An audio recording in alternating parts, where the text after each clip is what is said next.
Let's bring in Roger Casale in London. He's a former member of the UK Parliament for the Labour Party. Welcome back to the programme. Now, firstly, the IMF has given the UK the steepest downgrade in the group of 7. Why is the British economy proving so much more fragile than its peers in the face of this energy shock? Well, good morning and thank you. The UK economy is already under a lot of stress, and this will add to it. And your question, why is it particularly vulnerable to this? Well, it's very dependent on imported oil. And with the Straits of Hormuz blocked and pressure on oil prices, that is going to have an even more negative impact on the UK than on other G7 countries. So it's understandable that the Chancellor is frustrated.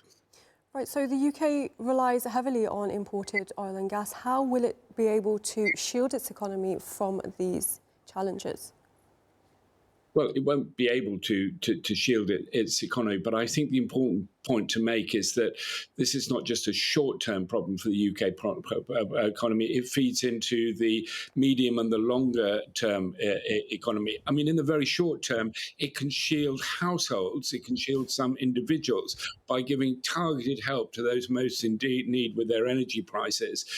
It can do things like it's already announced. Freeze the increase in fuel duty that was due for later in the year.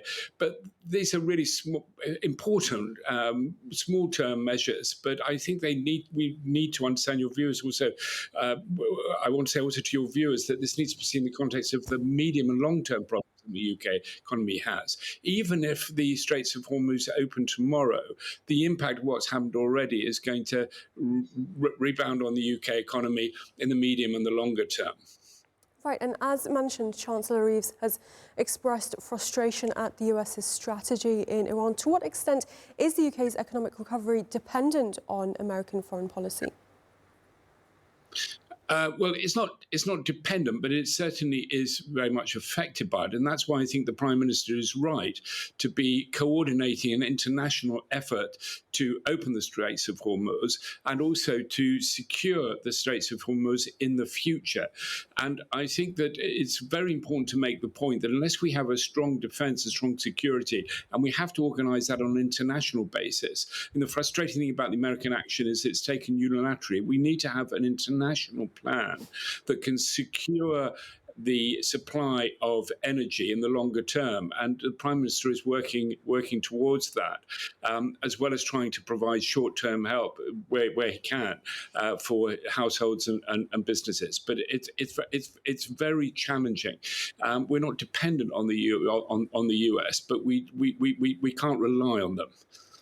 Now, the IMF has suggested the Bank of England must be very cautious with easing. Does that suggest that rate cuts are no longer up for discussion?